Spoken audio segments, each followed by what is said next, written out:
다 함께 일어나셔서 오늘 말씀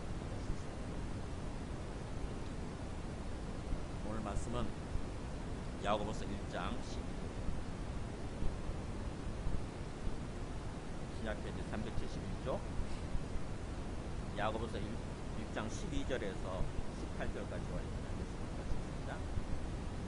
시험을 참는 자는 복이 있나니 이는 시련을 견뎌낸 자가 주께서 자기를 사랑하는 자들에게 약속하신 생명의 면류관을 얻을 것이기 때문이라. 사람이 시험을 받을 때에 내가 하나님께 시험을 받는다 하지 말지니 하나님은 악에게 시험을 받지도 아니하시고 친히 아무도 시험하지 아니하시느니라. 오직 각 사람의 시험을 받는 것은 자기 욕심에 끌려 미혹됨이니 욕심이 잉태한 적 죄를 낳고 죄가 장성한 적 사망을 낳느니라. 내 사랑하는 형제들아 속지 말라. 온갖 좋은 은사와 온전한 선물이 다 위로부터 빛들의 아버지께로부터 내려오나니 그는 변함도 없으시고 회전하는 그림자도 없으시니라. 같이 씁니다. 그가 그 피조물 중에 우리로 한 첫 열매가 되게 하시려고 자기의 뜻을 따라 진리의 말씀으로 우리를 낳으셨느니라. 아멘. 오늘 말씀의 제목은 유혹을 이기는 유혹입니다. 유혹입니다. 앞에서 시험을 얘기했죠. 2절부터 8절까지 시험. 근데 그 시험은 우리 외적 신원을 얘기했습니다. 외적으로 어떤 환난, 고난이 닥쳐와서 힘든 거죠. 우리 삶이 힘든 것입니다. 근데 오늘 말씀은 내 마음의 내적 유혹에 내 마음의 유혹을 받는 거예요. 근데 그 내 마음의 유혹도 시험이란 말로 되어 있죠. 똑같은 단어로 한 단어로 시험이란 말로 표현되어 있어요. 참 신기하죠. 가만히 보면은 우리가 잘 생각해 보세요. 우리가 시험 들었다 또는 지금 시험 받고 있다 그럴 때 두 가지를 표현하는 거잖아요. 우리가 지금 시험 받고 있다 그러면 굉장히 힘들다라는 뜻이고 우리 삶이 굉장히 내 마음 참 살기 힘들어 이렇게. 또 내가 뭔가 시험 들었다 그럴 때는 뭐죠? 유혹받았다는 뜻이잖아요. 유혹받았다. 그래서 그게 내용적으로 구분이 되는데 한 단어로 표현되어 있어요. 우리말뿐만 아니라 영어도 마찬가지예요. 영어도 시험이란 말을 쓸 때에 외적 시련을 얘기하기도 하고 내적 유혹, 템프테이션, 유혹을 얘기하기도 하죠. 근데 그거를 한 단어로 시험이란 말로 이렇게 표현해요. 근데 헬라어도 그렇죠. 헬라어를 지금 번역한 거잖아요. 이게 헬라어도 페이라스모스 그래가지고 시험이란 말 한 단어가 있는데 그 단어를 가지고 외적 신원을 얘기할 때도 똑같은 단어를 쓰고 내적 유혹을 말할 때도 똑같은 단어를 쓰는 거죠. 굉장히 좀 신기하죠. 되게 참 신기하더라고. 어떻게 모든 언어가 그런가? 그래서 제가 챗GPT한테 물어봤어요. 모든 언어가 그러냐 그랬더니 그건 잘 모르겠다. 근데 분명한 것은 헬라어도 그렇고 영어도 그렇고 우리말도 그렇고. 그래서 여러분 한번 생각해 보세요. 왜 외적 시련과 내적 유혹을 한 단어로 같이 표현할까? 왜 그럴까요? 제가 일주일 내내 묵상하는 가운데서 느낀 게, 깨달은 게 있어요. 뭐냐면은 우리가 외적 시련을 당하고 있을 때, 외적 시험을 당하고 있을 때, 그래서 힘들 때 동시에 내 마음속에서는 유혹을 받고 있다고 하는 것입니다. 내 유혹. 그러니까 겉으로 삶이 힘들면은 내 마음속에서 유혹이 되는 거예요. 이를테면 경제적으로 굉장히 어렵다 그러면은 경제적으로 돈이 없어가지고 살기 힘들면은 내 마음속에 어떤 유혹이 오냐면은 내가 도둑질 해서라도 뭔가 거짓말하고 사기쳐서라도 내가 돈을 벌어볼까 이런 유혹을 받는 거예요. 내 마음속에. 그러니까 외적 시험이 어떻게 보면 내적 유혹으로 이렇게 또 같이 받는 거예요. 그래서 이게 동전의 양 측면이구나 이런 생각을 했어요. 그러니까 동전은 하나인데 양쪽으로 다르게 보여지잖아요. 이렇게. 그래서 우리가 외적 시련을 당할 때 동시에 내적 유혹을 받고 있다고 하는 거. 그렇지만 그런 시험 가운데서도 우리가 우리의 신앙이 타락하지 않고 세속화되지 않고 우리의 신앙을 지켜야 된다고 하는 거. 우리의 믿음을 참 믿음을 가져야 된다고 하는 거. 그것을 얘기하고자 하는 것이 이 야고보서예요. 여러분 야고보서 읽어보시고 계세요? 평소에 그냥 다 아는 거야 라고 생각하고 잘 안 읽으신 분이 계실 수 있는데 저도 그랬거든요. 근데 이번에 말씀을 깊이 이렇게 준비하면서 묵상하면서 아는 게 있어요. 아, 이게 야고보서가 굉장히 중요한 말씀이구나. 정말 이 시대에 우리에게 꼭 필요한 말씀이구나 하는 걸 알았어요.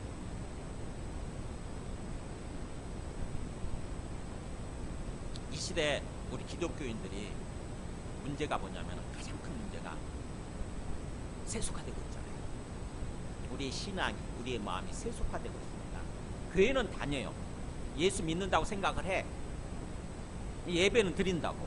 근데 실제 삶을 살아갈 때 보면은 주님이 없어요. 주님을 경외하는 믿음이 없다고. 그냥 오로지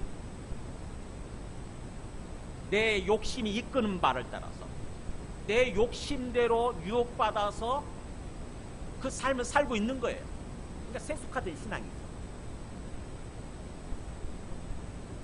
야고보서가 그거거든요.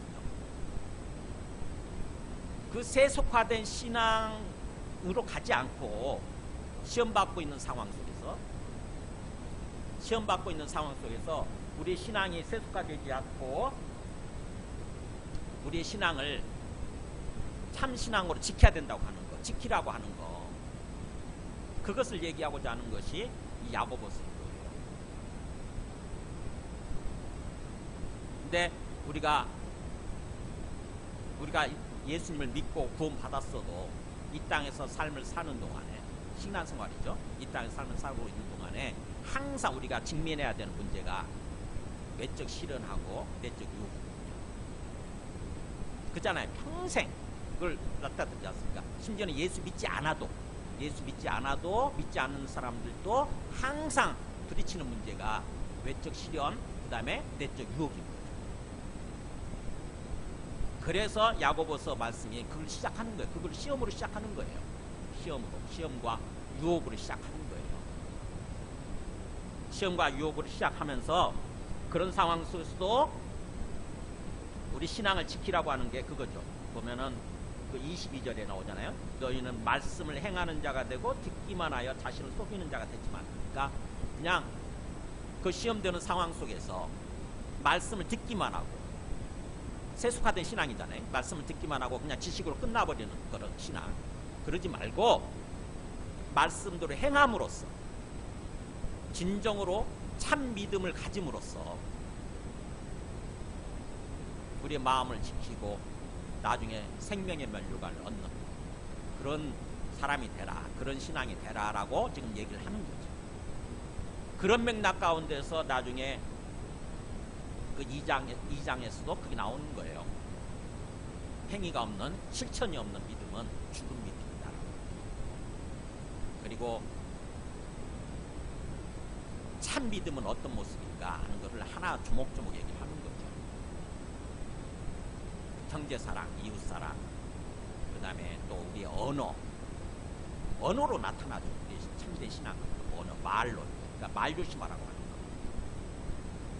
나중에 어떤 경제활동, 또 돈 문제로 나타나는 거예요. 그게 또 경제활동, 그래서 그 경제활동을 또 깊이 있게 다루죠. 그런 식으로 전개해야 되더라고요. 그러니까 야고보서를 제가 반복해서 계속 읽어보면서 그렇구나, 이게 하나의 주제가 관통하고 있구나.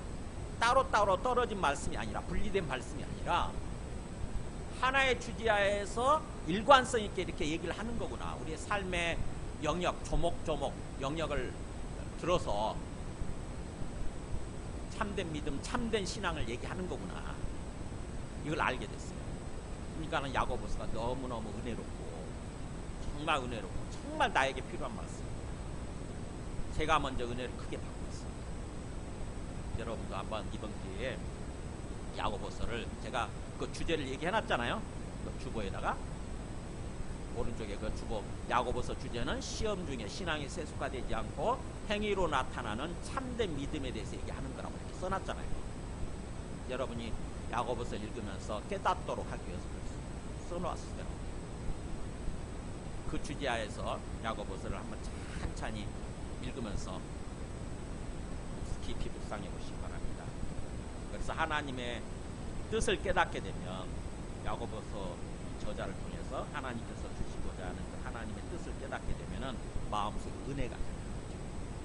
굉장히 우리가 어떤 환경이, 사는 환경이 굉장히 힘들고 유혹을 받고 있는 그런 환경이 할지라도 하나님 이 야고보서 말씀을 깨닫게 되면 우리가 힘이 되고 힘이 생기고 참으로 마음속에 평안이 주어지고 또 우리 삶이 형통하게 되는 거예요. 오늘 말씀을 시작하기 전에 그 유혹에 젖어서 작은 건데 뉴스 그저께인가 뉴스에 나와서 제가 한번 오늘 말씀과 연관이 되어 있는가 해서 한번 딱 가지고 와봤어요. 아파트 주민 대표가 그게 뭐라고? 거기 낙선했다고. 그거 되기 위해서 아파트 주민 동부 대표 되기 위해서 사람들 저렇게 불을 지르고 사람들 죽이고 그렇게 저 어떻게 됐습니까? 나이가 70 먹었는데 완전 인생 끝난 거 이제 그잖아요. 뭐 어떤 유혹을 받은 겁니까? 그게 명예의 유혹이에요. 어떤 그 자리 욕심, 그 유혹을 받고 그걸 이기지 못한 것입니다. 마음에서 넘어간 거예요. 저분이 예수를 믿는지 안 믿는지 모르지만 예수를 믿든 안 믿든 간에 모든 사람이 공통적으로 직면하는 게 마음속에 있는 어떤 욕심입니다. 그래서 그 욕심에는 이제 오늘 말씀 보면은 욕심에는 세 가지 종류를 얘기하지. 하나는 육신의 정욕, 하나는 안목의 정욕, 또 하나는 이생의 자랑. 그게 요한일서 2장 나오죠? 요한일서 2장 15절에 사도 요한이 얘기하는 거예요. 이 세상이나 세상에 있는 것들을 사랑하지 마라. 그러니까는 뭐예요? 지금 우리 이 세상에 살고 있는데, 근데 이 세상에서 발 딛고 살고 있지만 우리 마음이 하나님 나라를 사랑해야 된다고 합니다. 하늘을 사랑해야 된다고 합니다. 근데 이 세상에 있는 것들, 이 세상에 어떤 우리의 마음을 유혹하는 것들, 이것들을 사랑하게 되면 우리가 어떤 욕심을 따라서 유혹을 받게 되고 그러면 망한다는 거죠. 그래서 누구든지 그렇게 세상을 사랑하면 세상이 우상이 되는 거예요. 세상을 사랑하면 그 대신에 하나님 아버지의 사랑이 우리 마음속에 사라진다는 거죠. 하나님 아버지를 사랑하고 하나님 아버지께서 우리를 사랑하시는 그 사랑이 우리 마음속에 충만해야 우리가 참으로 뭔가 행복하고 형통한 그런 삶을 살아가게 되는 건데, 하나님 아버지의 사랑이 우리 마음속에서 없어지게 되면 우리가 이제 몰락하는 거예요. 망하는 거예요. 그러면서 이는 세상에 있는 모든 것이 나오죠. 세 가지 욕심을 얘기해요. 하나는 육신의 정욕. 육신의 정욕이 뭐죠? 우리가 육체를 갖고 있게 되면 생기는 욕심이에요. 대표적인 게 성욕, 그 다음에 식욕, 또 어떤 수면욕, 그 다음에 어떤 편해지려고 하는 어떤 게으름, 이런 것도 다 육신의 정욕이에요. 게으름. 그러니까 이러한 것들 어떻게 보면 기본적인 욕구 단계는 괜찮아요. 하나님이 주신 거니까. 근데 그것을 사랑하게 되고 그것에 우리의 마음을 완전히 팔아버리게 되고 우리 영혼을 팔아버리게 되고, 그래서 하나님이 정하신 울타리를 넘어서 그걸 추구하게 되면 그게 이제 죄가 되는 거예요. 하나님 정하신 울타리가 있잖아요. 성욕 같으면 결혼이라고 하는 울타리가 있고, 식욕도 기본적으로 우리 배고픔은 채워야 되잖아. 배고픔 먹어야죠. 근데 배고픔 단계를 넘어서서 뭐예요? 과도하게 먹는다 그러면 병으로 발전하지 않습니까? 병으로.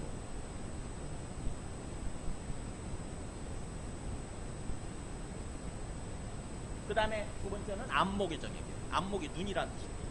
눈에 보이는 욕망. 그러니까 뭐예요? 눈에 보이는 족족 갖고 싶은 욕망. 소위 탐욕이에요. 탐욕. 소유욕.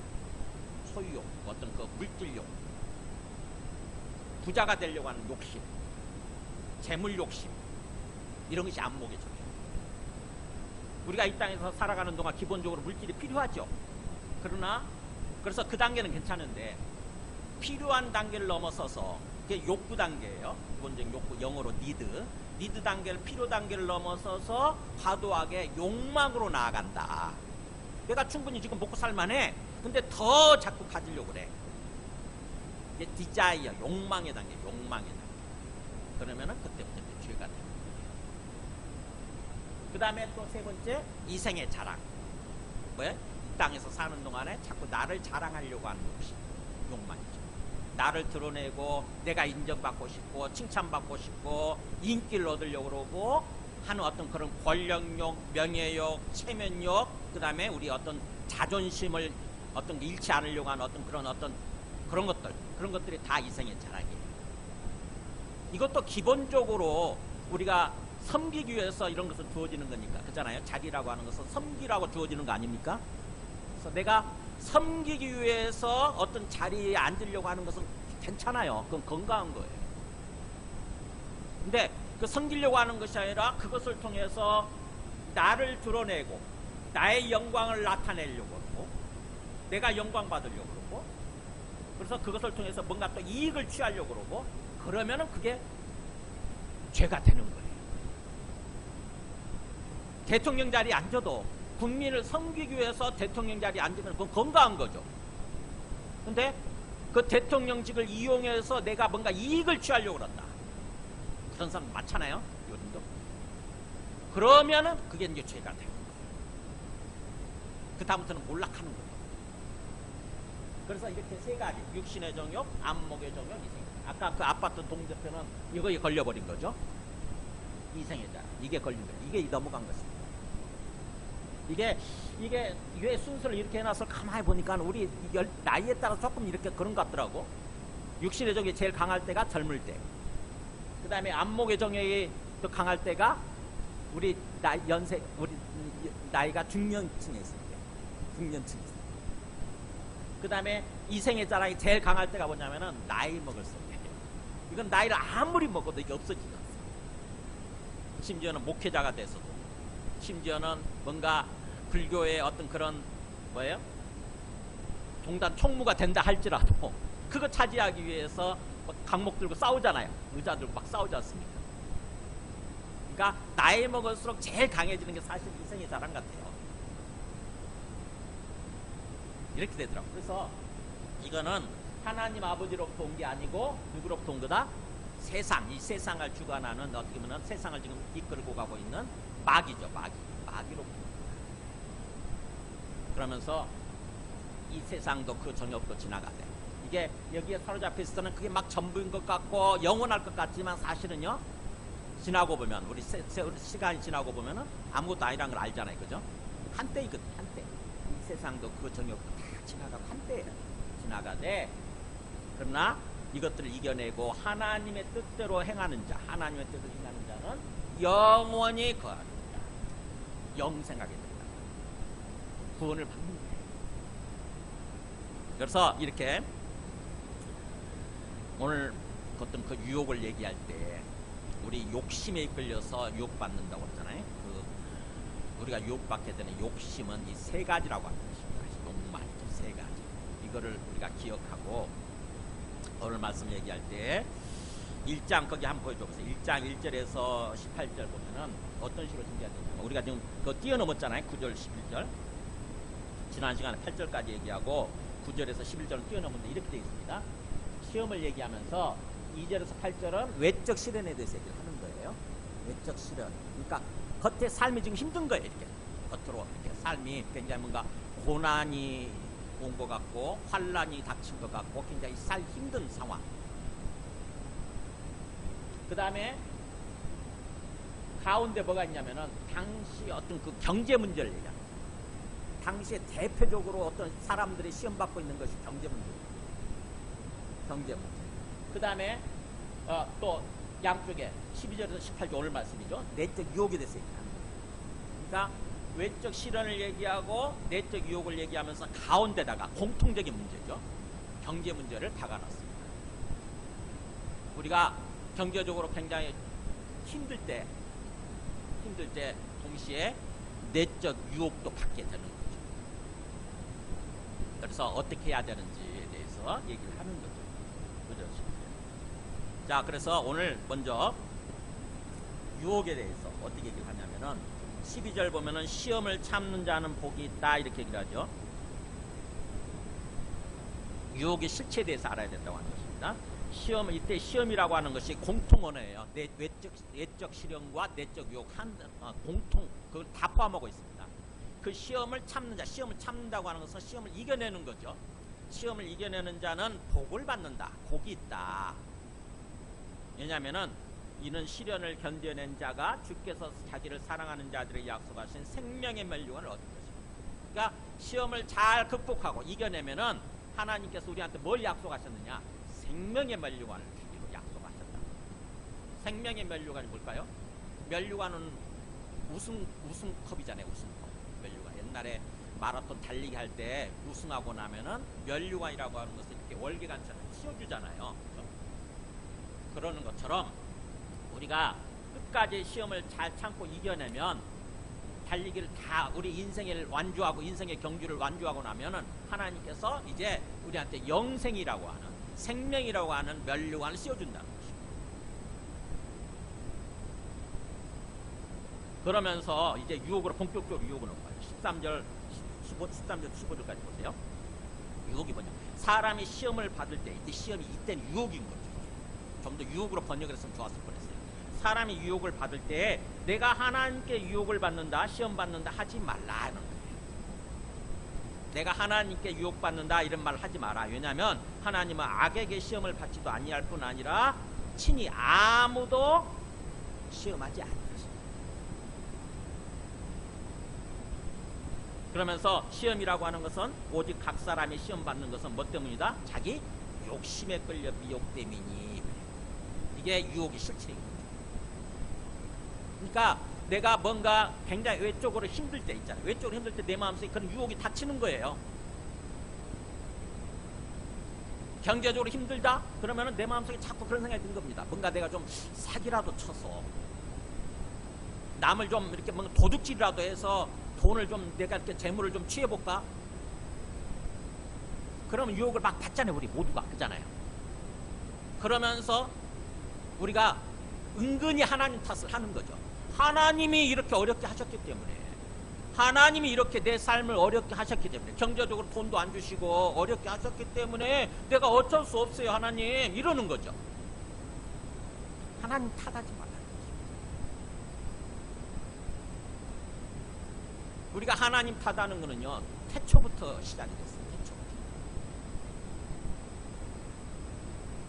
아담과 하와가 마귀의 유혹에 넘어가가지고 죄를 짓고 나서 뭐라고 탓합니까?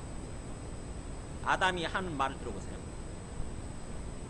너가 왜 그 열매를 먹었냐? 내가 먹지 말라고 하는 선악을 알게 하는 나무 열매를 네가 왜 먹었냐? 그러니까는 아담이 뭐라고 그래요? 하나님이 내게 주신 여자, 그가 그것을 주는 바람에 이렇게 얘기한다. 그러니까 여자가 아내가 그 여자를 그 열매를 주는 바람에 먹었다 이렇게 할 만도 한데 기본적으로 여자를 탓하겠죠. 내가 잘못 생각해서 내가 먹었습니다 하면 가장 좋은 거지만 그렇게 하지 않죠. 사람들은 항상 도피적으로 방어적으로 반응하잖아요. 여자가 주는 바람에, 여자로 얘기하죠. 아내라고도 얘기 안 해요. 여자가 그 열매를 주는 바람에 제가 먹었습니다 이렇게 하는데 앞에다 뭘 붙이냐면 하나님이 주신 여자예요. 하나님이 내게 주신 여자, 그 여자가 그 열매를 주는 바람에 제가 먹어버렸습니다 이렇게 얘기해요. 그러니까 뭐예요? 화살 끝이 하나님을 향합니다. 먼저 여자를 향하고 그 다음에 여자를 넘어서서 하나님을 향한다고. 하나님 때문에 이렇게 얘기합니다. 하나님 때문에. 하나님 때문에 제가 유혹을 받아가지고 하나님 때문에 어쩔 수가 없었어요. 제가 그 열매를 먹은 거는요 제 책임이 아니고요 기본적으로 여자 탓이고 그 여자를 주신 하나님 탓이에요. 하나님 탓이에요. 하나님 탓. 이렇게 얘기합니다.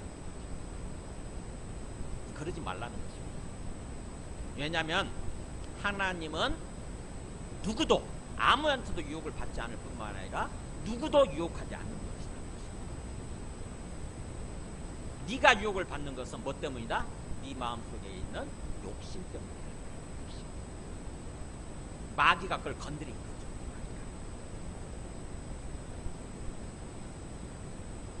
마귀가 뭘 건드렸습니까? 네가 하나님처럼 될 수 있어 그랬잖아요. 네가 하나님처럼 될 수 있어. 야, 네가 왜 하나님께 종속된 삶을 살아? 너 하나님으로부터 자주 독립하고 하나님께 해방한 것은 네 마음대로 살아. 네 인생 네 거야 이러잖아요. 네 인생 네 거야. 네 마음대로 살아. 네 욕심대로 네 꼴리는 대로 살아. 그게 마귀가 유혹한 거예요. 그게. 사람이 뭐 마음속에 그게 자극이 된 거죠. 그래서 창세기 좀 말씀 준비한 순서가 좀 달라질 수 있는 창세기 3장 4절 한번 보여주세요. 이렇게 나오잖아요. 마귀의 뱀이 마귀니까 지금 뱀이 뭐라고 어떻게 유혹하나 보세요. 뱀이 여자에게 이르되 너희가 결코 죽지 아니하리라. 하나님은 그랬잖아요. 그 선을 알게 하는 나무 열매를 먹게 되면 뭐라고 그랬어요? 반드시 죽으라고 그랬어요. 반드시. 확률 100%였다고. 반드시 죽어. 피할 수 없어. 반드시 죽으라고 그랬는데 마귀는 처음에 살짝 이렇게 막 꼬드겨 보다가 얘가 반응을 보이네. 넘어가는 것 같네. 그러니까는 아예 못을 박아버린다고요. 하나님 말씀은 거짓말이야. 안 죽어. 먹어도 안 죽어. 절대 안 죽어. 절대. 그러면서 뭐라고 그러냐면은 뭐라고 유혹하라고 했어요. 너희가 그것을 먹는 날에는 너희 눈이 밝아져 누구같이 된다? 하나님같이 될 수 있어. 하나님같이 되어 선악을 알게 될 줄을 하나님이 아시는 거야. 그러니까 네가 하나님처럼 될 수 있으니까 하나님처럼 될까봐 못 먹게 한 거야. 너 하나님처럼 될 수 있어. 그거 못 먹게. 그러니까 네가 하나님처럼 높아질 수 있다. 이게 일종의 권력욕, 명예욕 이걸 다 자극한 것이에요. 이생의 자랑을 자극한 거예요. 내가 하나님이다. 내가 최고 높은 자리에 오른다. 그래서 그 말을 듣고 그 유혹을 받고 하와가 그 열매를 다시 본 거예요. 그 다음부터 계속 그전에는 계속 무시해 왔는데 그 열매를 본즉 보세요. 여자가 그 나무를 본즉 어떻게 됩니까? 마음속에 이제 드디어 이루어지죠. 먹음직하고 이게 육신의 정입니다. 먹음직해. 힘이 막 흐르기 시작해. 오, 먹음직해. 저거. 그 다음에 뭐예요? 보암직해. 속이 너무 좋아. 안목의 정역이 자극돼. 속이 너무 좋아. 갖고 싶어. 그 다음에 지혜롭게 할 만큼 탐스럽게 닿나. 뭐예요? 나를 똑똑하게 만들 것 같아. 저걸 먹으면. 내가 하나님처럼 지능이 막 높아지고 내가 정말 지혜로운 자가 될 것 같아. 그러면서 탐심이 드는 거죠. 탐스럽게 닿지. 그러니까 세 가지가 자극이 된 거예요. 세 가지가. 육신의 정욕, 안목의 정욕, 이생의 자랑. 이게 한꺼번에 다 자극이 돼요. 이 하나만 건드려줘도 하나만 유혹받아도 힘든데 세 가지가 함께 뭉쳐져 가지고 내 마음을 유혹하니까 누가 그걸 버티겠냐고요. 아무도 못 버텨. 이렇게 됩니다. 하와는 잠시 주저하지도 않잖아요. 조금치도 주저하지 않습니다. 곧바로 그 열매를 따먹고 이렇게 들어가잖아요. 곧바로 아무 생각도 없어. 그냥 곧바로 딱 따먹고 그 다음에 뭐예요? 옆에 있는 남편한테도 그때 또 아담도 그랬는지 그런 생각이 들었는지 그냥 그도 먹었다고 나옵니다. 남편의 의도 중에 그도 먹은 적. 여기 주저했다는 말 아무것도 없어요. 고민했다는 말도 없어. 내가 저거 먹으면 안 되는데 이런 생각 없었던 거예요. 한꺼번에 욕심이 한꺼번에 세 가지 유혹을 받으니까 그렇게 된 거죠. 그래서 우리가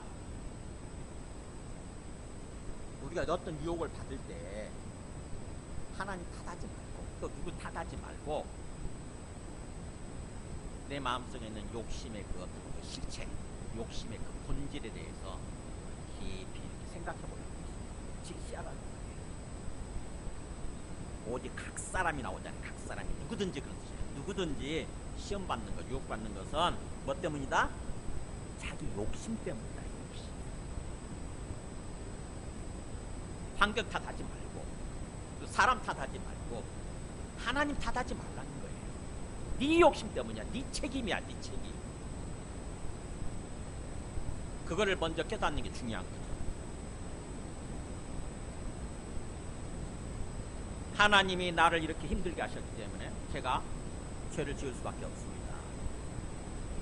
하나님 나를 이렇게 애롭게 하시기 때문에, 애롭게 하셨기 때문에 내가 뭔가 다른 어떤 죄를 범할 수밖에 없습니다. 하나님이 나를 이렇게 가난하게 하셨기 때문에 내가 사기를 쳐서라도 돈을 이렇게 벌 수밖에 없습니다. 이런 생각하지 말라. 이렇게 하지 말라는 거예요. 유혹을 받을 때 하나님을 제대로 인식을 하라는 거죠. 만약에 그게 그 욕심에 넘어가고 유혹에 넘어가고 그래서 유혹에 진다고 한다면은 결국에는 15절에 나오죠. 욕심이 잉태하는 자. 욕심 때문에 유혹을 받게 되면 죄를 낳게 되고, 욕심에 지게 되면, 유혹에 지게 되면 죄를 지게 되는 거죠. 그 다음에 죄가 장성하면, 그러니까 죄를 반복하는 거 어떻게 보면은 죄가 장성한 즉 사망을 낳는다, 죽음을 낳는다는 거예요. 즉 다시 말하면 하나님이 우리한테 바라시는 그런 삶에서 끊어지는 거예요. 하나님과 함께하는 삶, 생명의 삶에서, 영생의 삶에서 끊어지는 거예요. 망하는 것입니다. 한마디로 쉽게 몰락하고 망하는 거예요. 우리 그런 사람들 많이 나오죠? 대표적인 사람 다윗이라는 사람 있어요. 다윗. 사무엘하 11장 중국에 나와요. 사무엘사 11장 2절 보면은 다윗이 굉장히 잘 나갔던 사람 아닙니까? 그잖아요. 왕이니까. 그리고 모든 어떻게 보면은 주변에 있는 나라들 다 정복하고 복속시키고 그랬던 사람이잖아요. 근데 어느 한순간에 무너져요. 보세요. 저녁 때 다윗이 그의 침상에서 일어나 왕궁 옥상에서 거닐다가 그곳에서 보니 한 여인이 목욕을 하는데 심히 아름다워 보여요. 와, 잘 나가고 있어. 그냥 삶이 쫙 뻗어나가고 있단 말이에요. 그런 가운데서 이 사람은 굉장히 마음이 뭔가 이렇게 여유로워진 거죠. 마음이 여유롭고, 그래서 전쟁터에 나가지도 않아. 이제는 그냥 장군들, 전쟁 군인들 다 보내놓고 자기는 왕궁에서 늦게까지 참는다고 그러잖아요. 저녁 때 일어났다 오잖아요. 그러니까 하루 내내 잔 거예요. 하루 내내 자고 딱 이제 아이고 이제 이따 저녁이 됐네, 한번 딱 밖에 나가서 한번 걸어볼까 하고 옥상으로 올라가서 자 이렇게 거니는데 뭐가 들어와요? 한 여자가 목욕하는 장면이 들어온 거예요. 어떻게 되겠습니까? 남자들은요 유혹받고 넘어가요. 대부분. 결국 다윗도 죄를 범하죠. 다윗이 전령을 보내요. 여자를 자기에게로 데려오냐고 그런 통치. 분명히 알아보니까, 이 여자 알아보니까 밧세바라고 그랬잖아요. 우리아의 아내였어요. 이미 결혼한 사람이야. 그 남편이 우리아라고 있다고. 신하가 와서 그걸 얘기를 해주는 거예요. 그러면 거기서 이제 이거 접어야 되잖아요. 마음에 욕심이 있지만, 유혹을 받았지만 접어야 되잖아요. 근데 그걸 접지 못하고 넘어간 거예요. 여자 데리고 와요. 무조건 데려와. 그래가지고는 동침해버리는 거예요. 밧세바가 결국 임신을 하죠. 임신을 하니까 어떻게 해요? 그걸 들통나지 않기 위해서 어떻게 합니까? 이제 남편을 죽이려고. 결국 남편을 죽이죠. 우리아를 죽이죠. 그러니까 간음죄를 지을 뿐만 아니라 다윗은 뭐예요? 이제 살인죄까지 범하는 거예요. 사람을 죽이기까지. 결국 어떻게 됩니까? 다윗의 반역이 일어나잖아요. 자기 아들에 의해서. 그죠? 압살롬에 의해서 반역이 일어나서 왕의 자리에서 쫓겨나고 나라가 두둥강이 나고 나라가 완전히 몰락하기 시작해요. 망하기 시작하는 것입니다. 그러니까 다윗의 인생이 완전히 곤두박질 치는 거죠. 이 한 가지 사건. 육신의 정욕을 이기지 못했어요. 육신의 유혹을 이기지 못했어요. 그런 사람이 얼마나 많냐고요. 제가 한번 궁금하더라고요. 우리나라 최근 역사에서 이렇게 육신의 정욕을 이기지 못해서 육신의 유혹에 넘어가서 인생을 망친 사람들 좀 예를 들어줘 그랬더니 대표적으로 안희정 얘기하죠. 안희정 아시죠? 대선 후보로 안희정 대표, 또 서울시장이었던 박원순도 얘기. 참 마음이 아프죠. 그런 사람이 부지기수예요. 엄청 많습니다. 뭐 연예인 중에 박유천도 얘기하고, 최근에 최영중이구나. 최영중 청주시 미친놈이죠. 그러니까 인생이라고 하는 것은 하루아침에 곤박질 쳐줬어요. 내 마음속에 그런 유혹 누구나 다 돼. 누구나 다 유혹이 있어요. 누구나 외로움을 겪게 되면, 외로운 상태가 있으면, 시험이죠. 외적 시험이잖아요. 외로운 어떤 그런 상황이면은 마음속에 유혹이 오죠. 그거를 직실해야 된다고 하는 거죠. 내가 지금 유혹받고 있구나. 마귀가 내 외로운 상황을 이용해가지고 나를 유혹하고 있구나. 내 욕망을 건드리고 있구나. 이걸 직실해야 됩니다. 성경에 보면은 또 안목의 정욕에 넘어간 사람이 있어요. 여호수아 7장 21절에 아간이라는 사람 나오죠. 아간이라는 사람.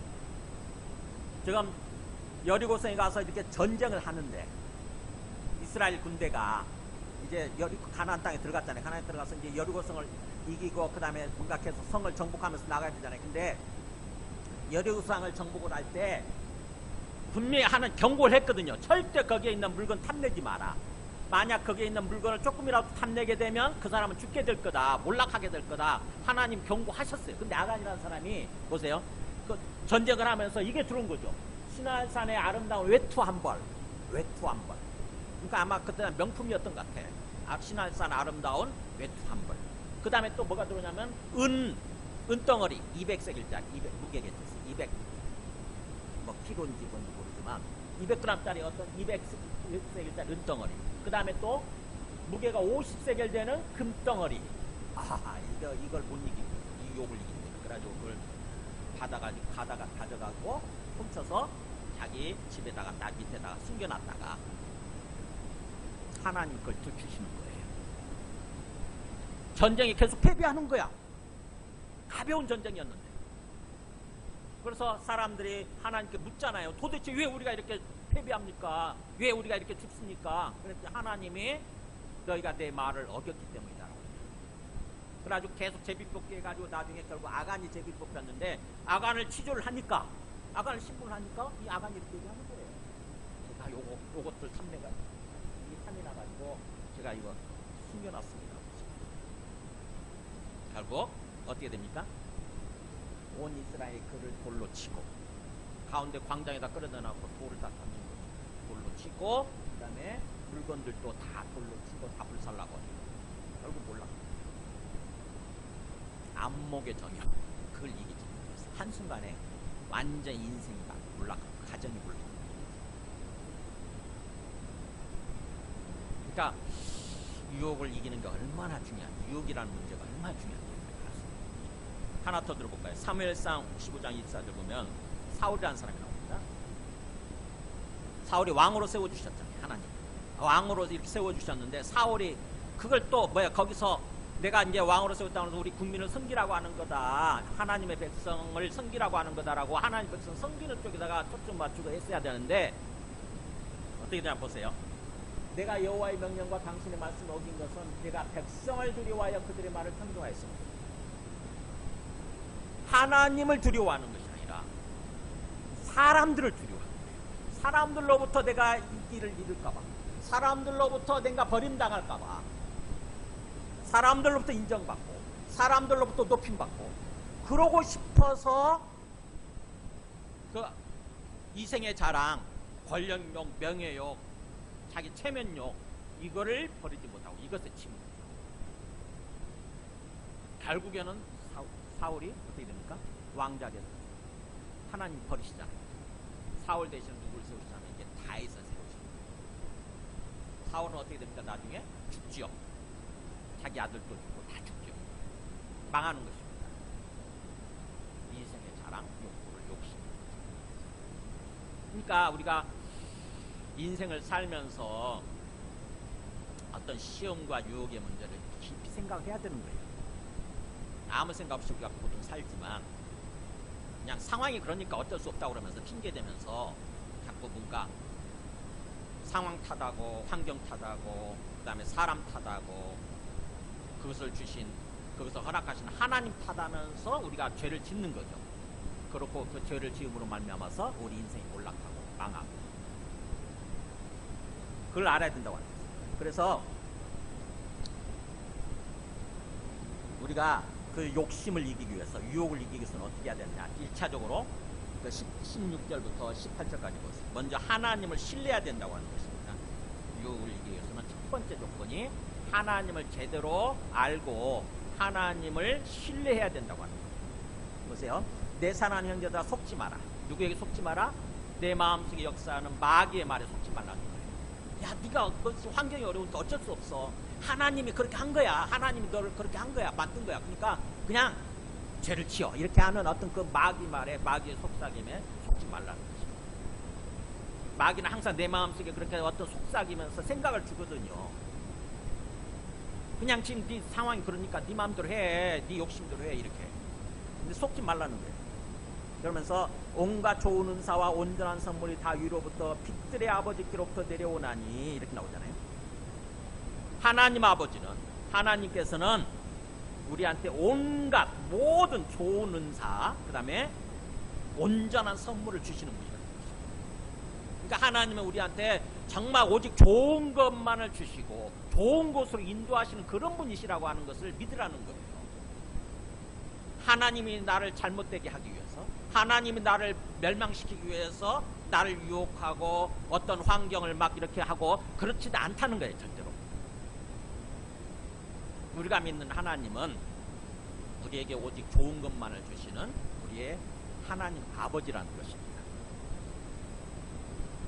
그러면서 그죠? 그래서 18절에 그가 그 피조물들 중에 우리로 한 1000열매가 되게 하시는, 우리를 향한 하나님의 목표 바람은 뭐냐? 우리가 1000열매가 되는 거예요. 하나님께 드려지는 가장 귀한 열매. 1000열매가 그거지 않습니까? 그죠? 우리가 1000열매, 첫 수확을 그건 너무 귀하기 때문에 옛날에 보면은요, 우리가 벼농사를 할 때 첫 수확을 거두잖아요. 그러면 누구한테 먼저 바치냐면은 조상들한테 먼저 바쳐요. 첫 수확을 가지고 밥을 한 다음에 그 밥을 집집마다 그게 있었잖아요. 이게 위패라는 게 있었잖아요. 조상들 위패가. 그 조상들한테 먼저 바친다고 항상.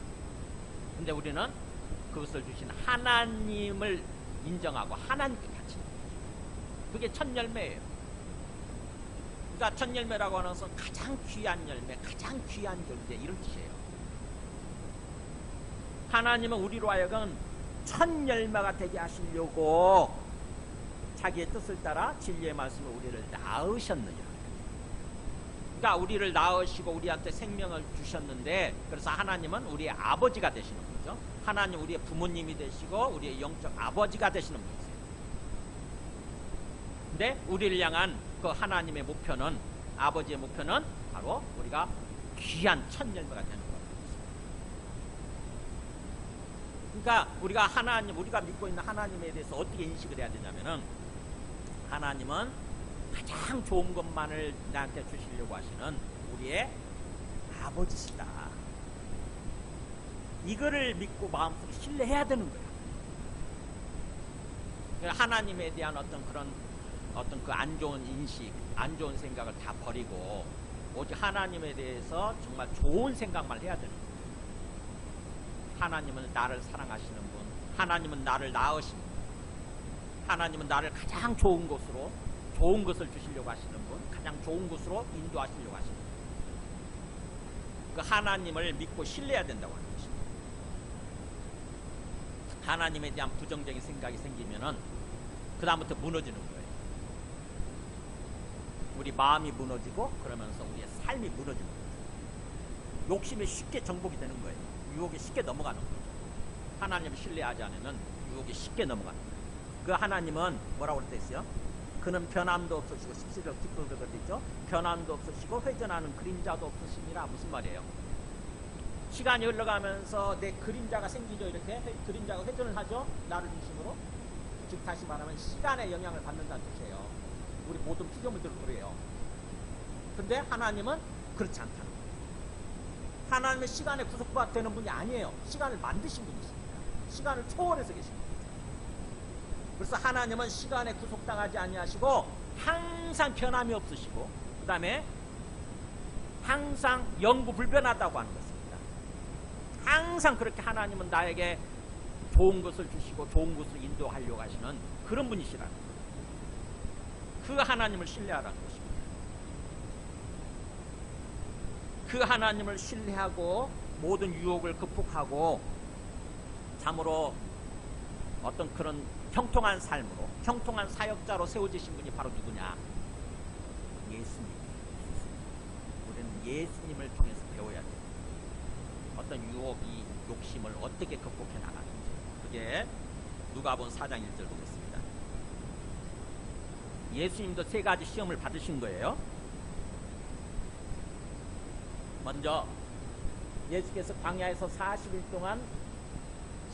동안 마귀에게 시험을 받으시는데, 그러니까 시험이라고 유혹이라고 하는 것은 마귀가 하는 거죠. 기본적으로 우리 상황을 이용을 하는 거예요. 예수님의 상황이 어떠했느냐? 이 모든 날에 아무것도 잡수시지 아니하시니 날수가 다음에 줄이신지라. 40일 동안 아무것도 안 마셨으니까, 안 먹고 안 마셨으니까 얼마나 굶주렸겠습니까? 여러분 40일 금식 해보셨습니까? 저는 40일까지는 아니고 10 며칠까지는 해봤습니다. 진짜 미친다. 얼마나 굶주린지 몰라요. 모든 게 먹을 걸로 보여요. 근데 예수님은 40일 동안 금식을 하셨으니까, 근데 그때 상황 이제 드디어 마귀가 접근하는 거예요. 마귀가 이르되 네가 만일 하나님의 아들이거든 이 돌들에게 명하여 떡이 되게 하라. 야, 네가 하나님 아들이면 이 돌들 떡 만들 수 있잖아. 떡으로 만들어서 먹어, 이거예요. 육신의 정욕을 가지고, 육신의 욕망을 가지고 유혹을 하는 거예요. 지금 배고프다고 하는 상황을 아니까 돌을 가지고 떡 만들어 먹어, 이게 유혹하는 거예요. 아니, 하나님의 아들로서 권위를 뭐예요? 내 욕망, 육신의 욕망, 배고픔을 채우기 위해서 이용하라는 거잖아요. 그죠? 하나님 아들로서 주어진 어떤 권능, 이거를 내 육신의 욕망, 배고픔을 채우기 위해서 이용하라, 이거잖아요. 예수님이 그게 응하지 않고 뭐라고 반응합니까? 기록되었으되 사람이 떡으로만 살 것이 아니고 하나님의 모든 말씀으로 살 것이라 하였느니라, 이렇게 반응을 해요. 하나님의 말씀을 인용을 합니다. 뭐라고? 하나님이 뭐라고 말씀하셨냐면, 사람이 떡으로만 사는 게 아니라 하나님으로 산다.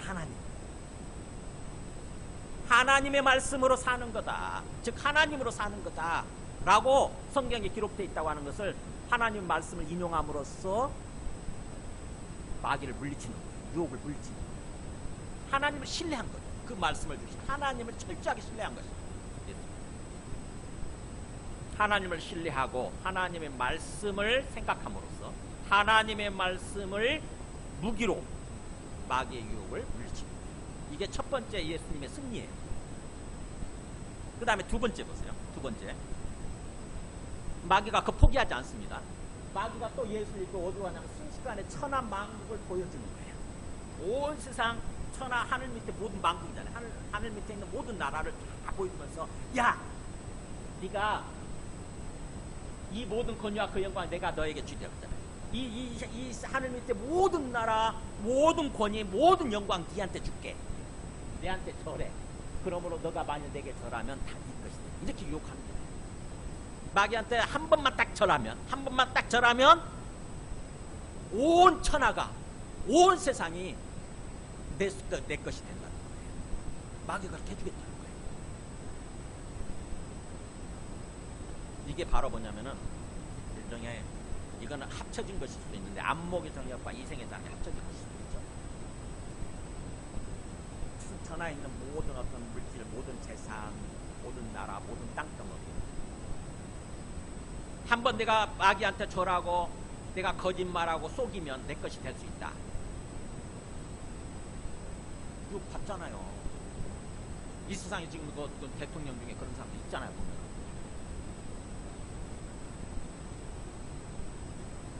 자꾸 막 큰일 나는 찾아요. 케네디가 지금 한순간만 조금 잘못하면 되거든. 한순간만 마귀에게 승부하면 되거든. 근데 예수님은 넘어가지 않고 뭐라고 하죠? 자가 주 너의 하나님께 경배하고 다만 오직 그분이십니다. 이렇게 말씀하셨습니다. 성경이 하나님 뭐라고 말씀하셨냐면 주 너의 하나님, 하나님은 주님, 너의 주님이 되시는 분이시다.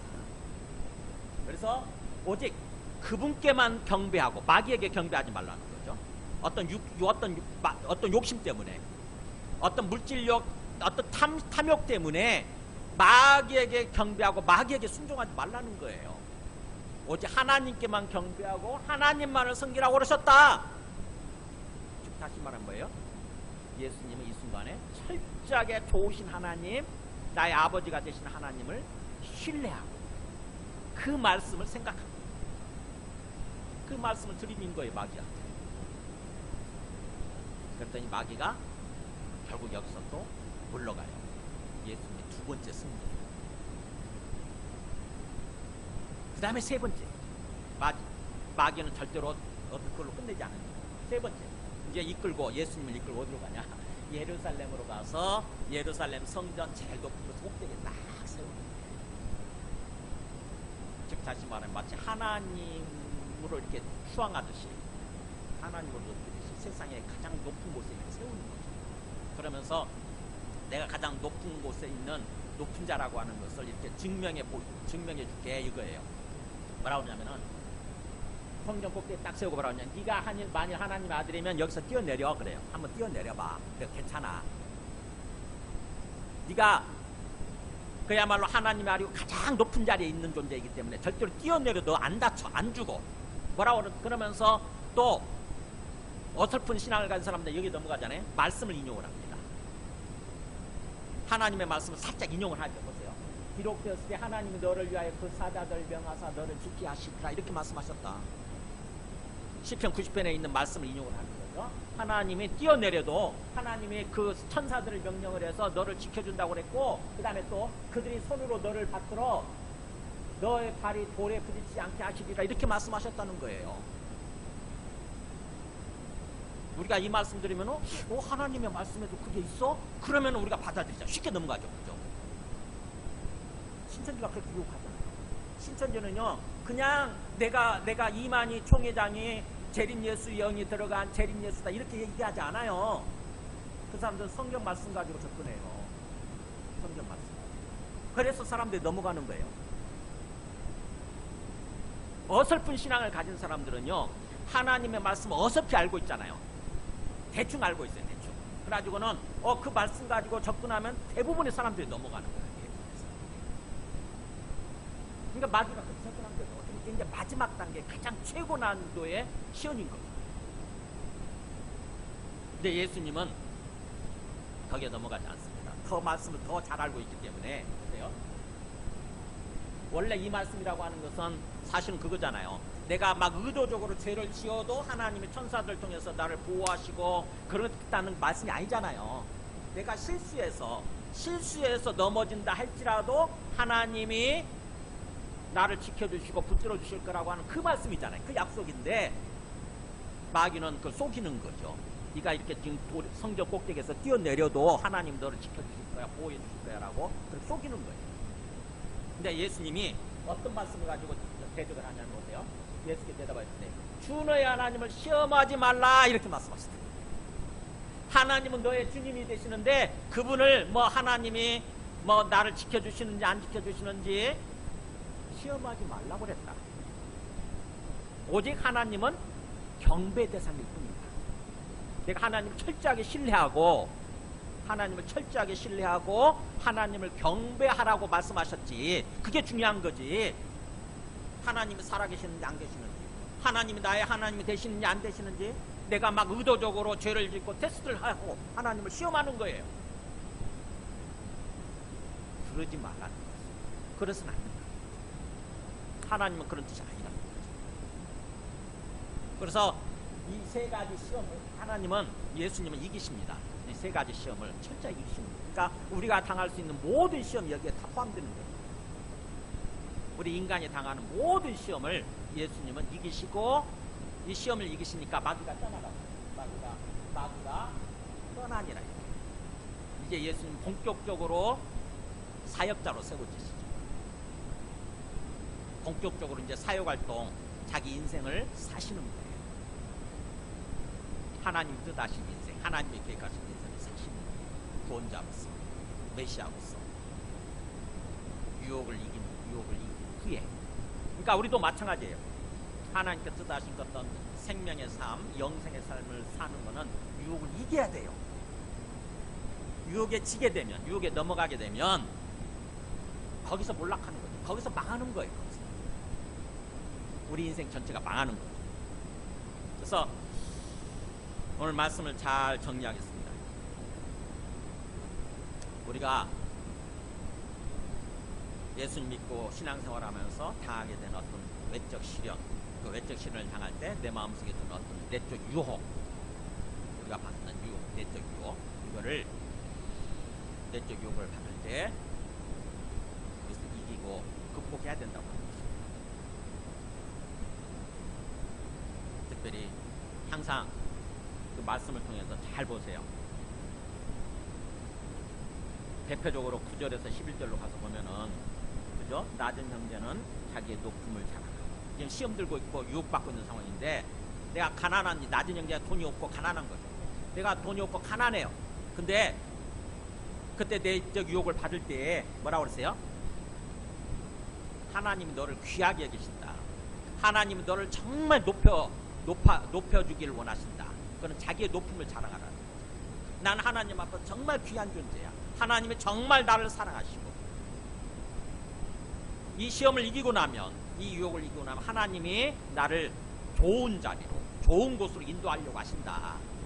그런 것을 자랑하라는 거죠. 그걸 생각하라는 거죠. 반면에 또 부자라서 시험 드는 사람도 있죠. 돈이 많아서 시험 드는 사람들, 그 사람들은 어떻게 생각하냐면은 10절에 부한 자는 자기의 낮아짐을 자랑할지 이는 그가 풀에 꽃과같이 지각한다. 내가 이제 돈이 좀 많이 있어서 내 마음이 교만해지고 뭔가 이렇게 그럴 수 있는데, 내가 갖고 있는 이거에 대해서 잘 생각하라는 거예요. 사실은 풀에 꽃과같이 금방이라는 거예요. 한순간이라는 거예요. 지나간다, 없어지는 거다. 11절 나오잖아요. 해가 돋고 뜨거운 바람이 불어서 풀을 말리다. 아침에 해가 떠오르고 그 다음에 뜨거운 바람이 불면, 그러니까 중동 땅이니까 아침에 해 뜨면서 뜨거운 바람, 요즘 우리들처럼 뜨거운 바람이 불면은 금방 말라버려요.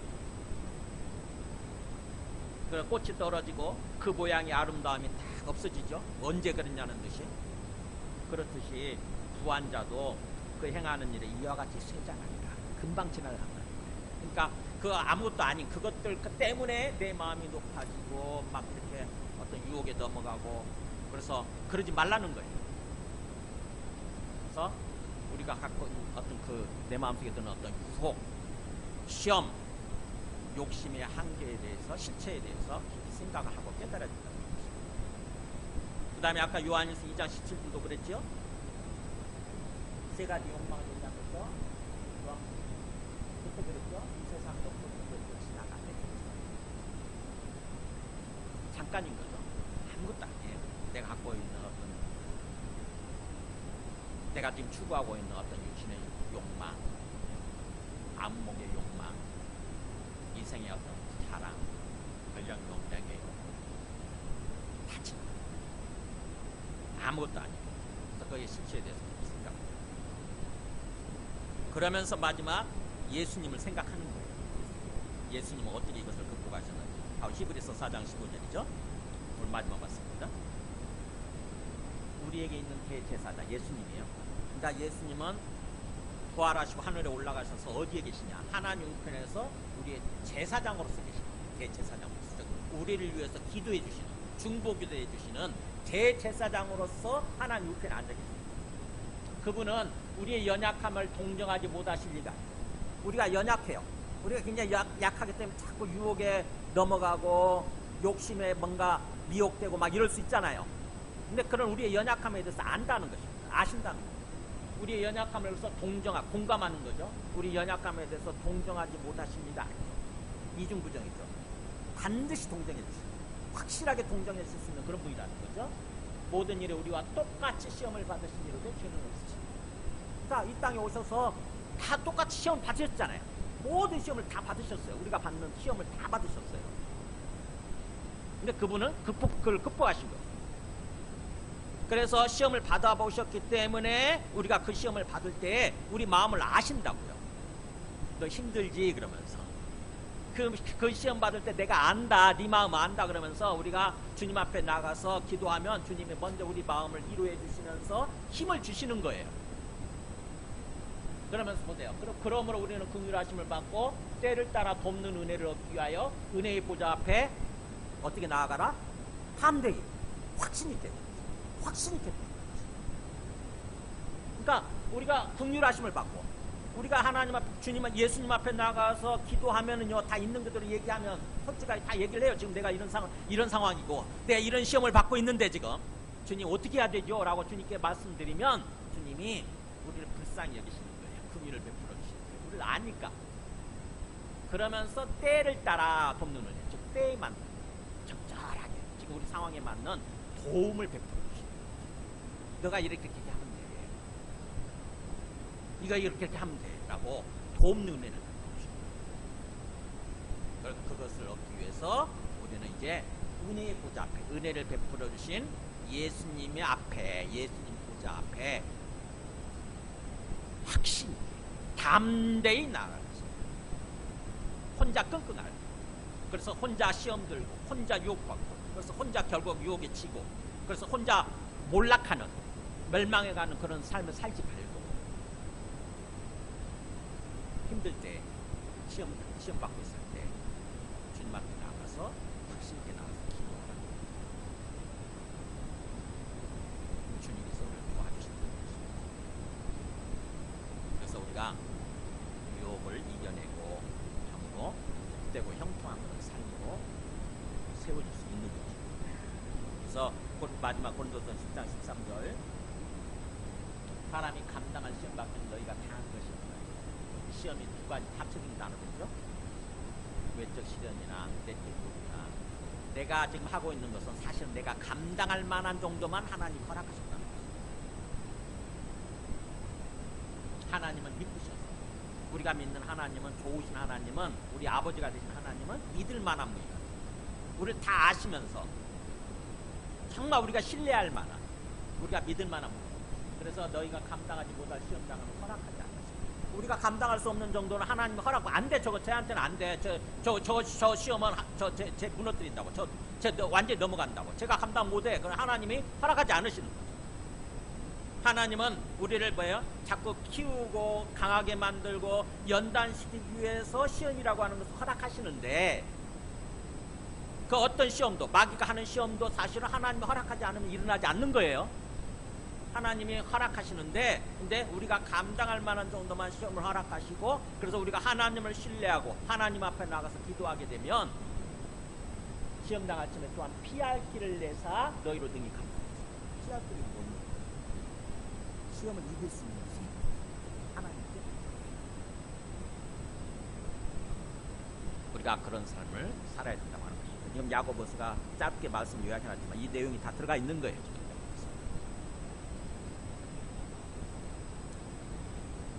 오늘 말씀을 통해서 유혹이라고 하는 문제, 우리가 평생 이 세상에서 신앙생활을 하는 동안 평생 이 두 가지와 계속 싸우면서 살아야 돼요. 외적 시련, 그다음에 내적 유혹. 우리가 피할 수가 없어요. 주님 오실 때까지는. 그래서 어쩌면 지금도 이런 어떤 그 시련과 유혹 가운데 우리가 있을 수 있습니다. 저도 있습니다. 굉장히 힘들 때가 있어요. 굉장히 마음속에 막 어떤 유혹이 들고, 그럴 때 저는 말씀을 통해서 그렇구나. 우리 모두가 내가 지금 외적 시련이다 그럴 때는 그 2에서 8절까지 말씀하신 대로 하나님께 감사하는 거죠. 예, 감사하고 하나님께 또 지혜를 구하고 기도하고 그렇게 대처하는 것이고, 그 다음에 또 내 마음속의 유혹 문제에 대해서는 오늘 말씀대로 대처하는 거죠. 하나님 탓하지 않고, 환경 탓하지 않고, 또 누구 탓하지 않고, 오히려 내 욕심을 직신하는 거예요. 그러면서 철저하게 하나님을 하나님의 선하심, 하나님 좋으심을 신뢰하면서 하나님께 나가서 예수님께 나가서 기도하고 간구하는 것이 기도하면서 상황이 돼서 있는 그대로 그냥 얘기하는 거 있는 그대로. 그러면 주님께서 우리 마음속에 빛을 비춰주시고 힘을 주시고 우리가 피할 길